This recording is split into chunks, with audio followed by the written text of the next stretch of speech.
Hi everyone, this is the video for Grand National Day 2025 and I'll just give you my views on the races as I see them.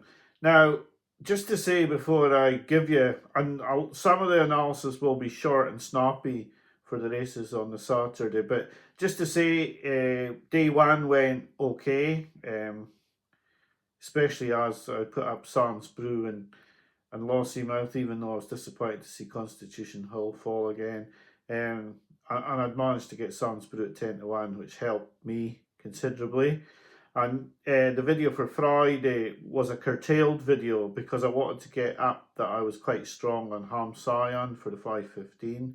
Now that horse has been heavily backed, and I've actually laid all my stake back and still got a free bet at good odds. So yeah, hopefully he can still win. I still fancy the horse quite strongly. I do think there's dangers like Celtic Dino and that, but yeah, he's got a great chance. I'm really happy with the jockey booking as well. So going in there, very pleased with the bet, and now I can lay off. I'll have a free bet at about 10 or 11 to 1, which is great.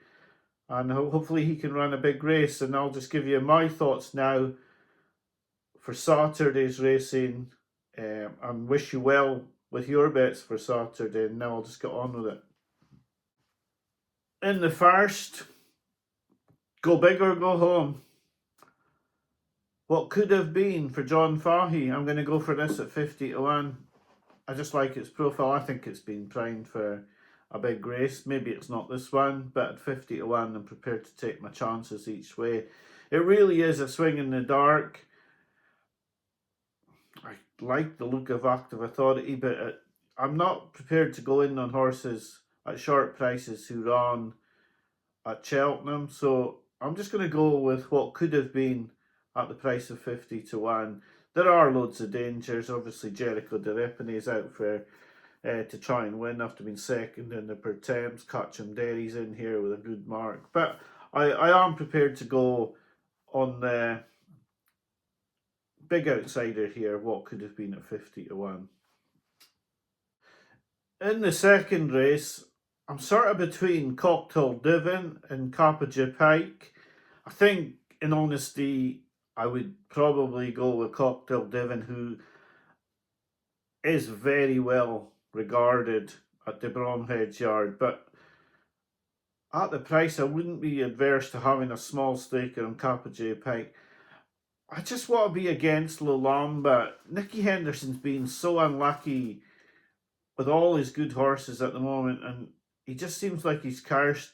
Constitution Hill's fallen in his last two races. John Bond contrived to get beat. Lolamba got beaten in the photo finish at Cheltenham by 100 to 1 shot, and I just think that sort of luck. You can't back these horses at 5 to 4 when everything seems to be going wrong for them. So I think I'd probably split my stakes a little bit, with probably 70% of it going on Cocktail Divin, and probably 80% on Cocktail Divin and 20% of my stake on Cappaja Pike, who's come in odds obviously because the Mullins horses are just dominating Aintree as they dominated Cheltenham before. But yeah, I'd be between the two, but I think I'd be against the favourite at such a short price.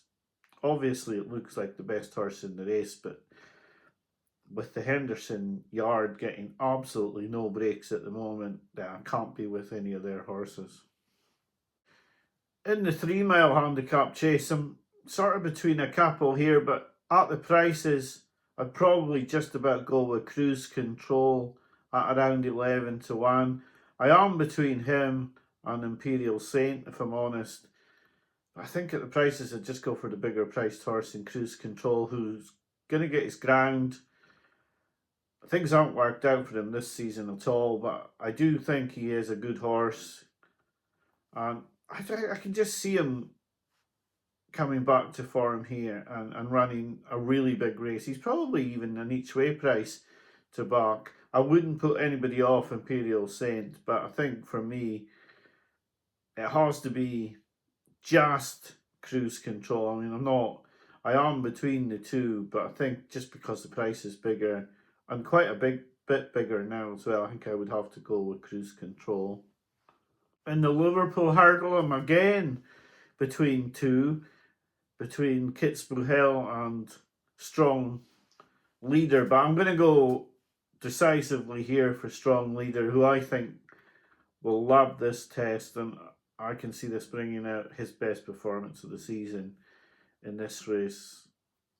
I think this is the sort of trip, track, everything that he wants he's going to get in this race, and yeah, I just think this is his race. Strong Leader for me. Obviously, the Malins horse could be anything, but he's going up in grade quite a bit here. I don't want to be with Tehupu at the prices. He's just. I'm not on this ground either. I couldn't be with him. He had quite a tough race as well at Cheltenham. Not for me. This race, I would be with Strong Leader, and he'd be one of my more confident shouts on the day. It's not a day I would be going crazy, but I do think this is going to be my pick in the race. Strong Leader. I do think that he's quite a strong pick for me in this race at 6-1. Everyone will be fully aware that I'm going to be on the Rocco in the Grand National. He's a horse I just love, and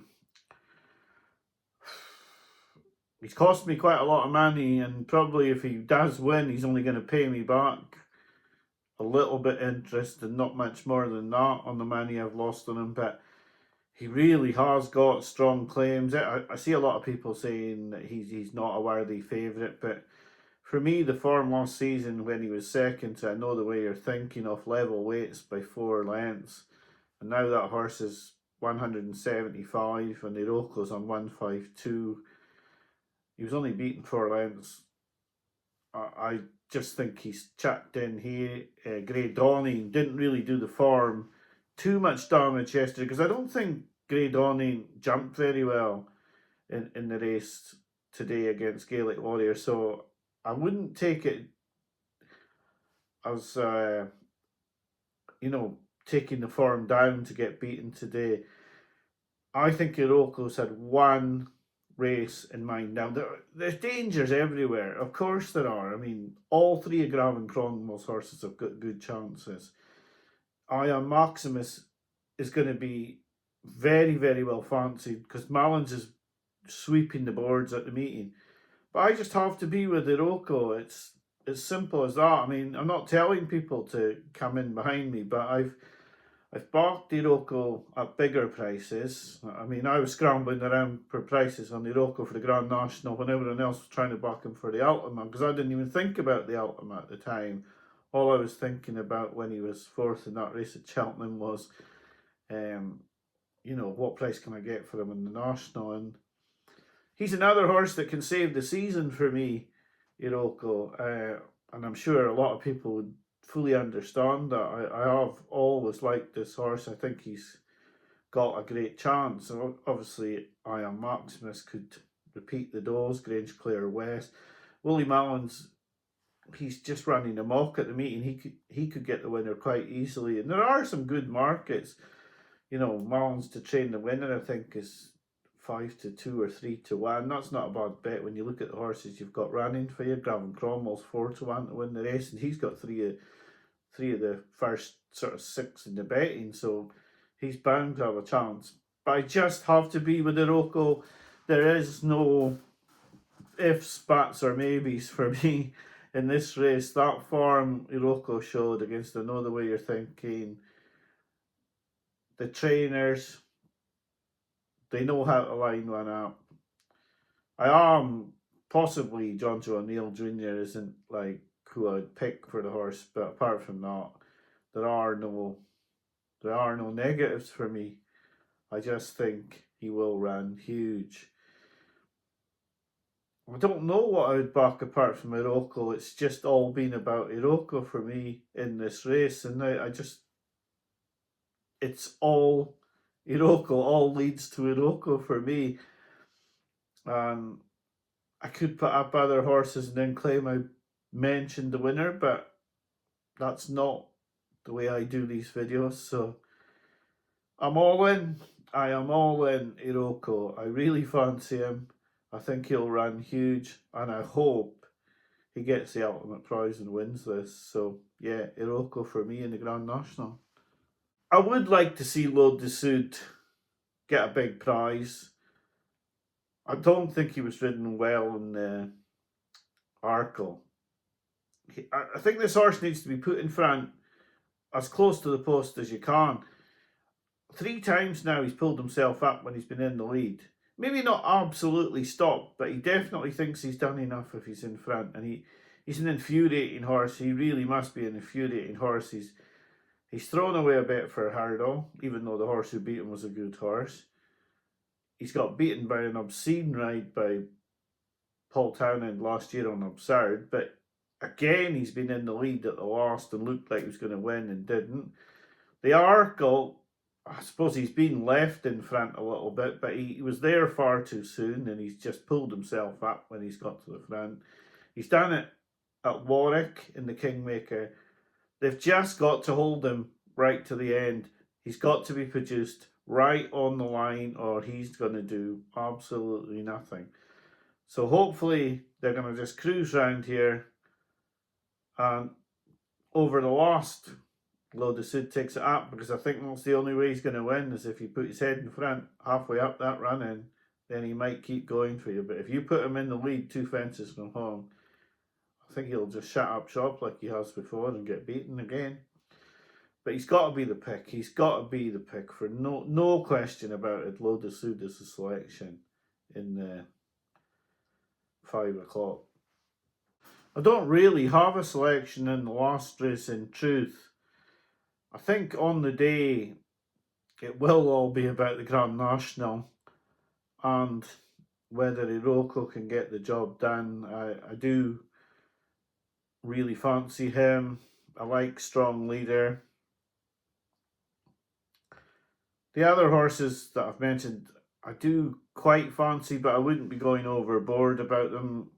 Like I say, the day will revolve around Iroko if he can run his race and at least place, but I'd really love him to win. Obviously, I followed the horse since he was young, but obviously it's 34 runners. Anything can happen in the National, and hopefully he'll just come home safe and sound, but I'd love him to win. Hope you've had a good Aintree. Hopefully we're going into day 3 after Hamsayan has won.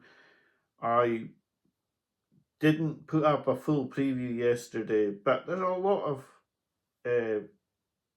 small runner races on Friday, and I really just wanted to put up the horse I really fancied in Hamsayan, so that's all I did. I don't know if I'll be back for Punchestown. That's late, and we will really be starting to work quite hard by then, so I'm not sure. And I don't trust Punchestown.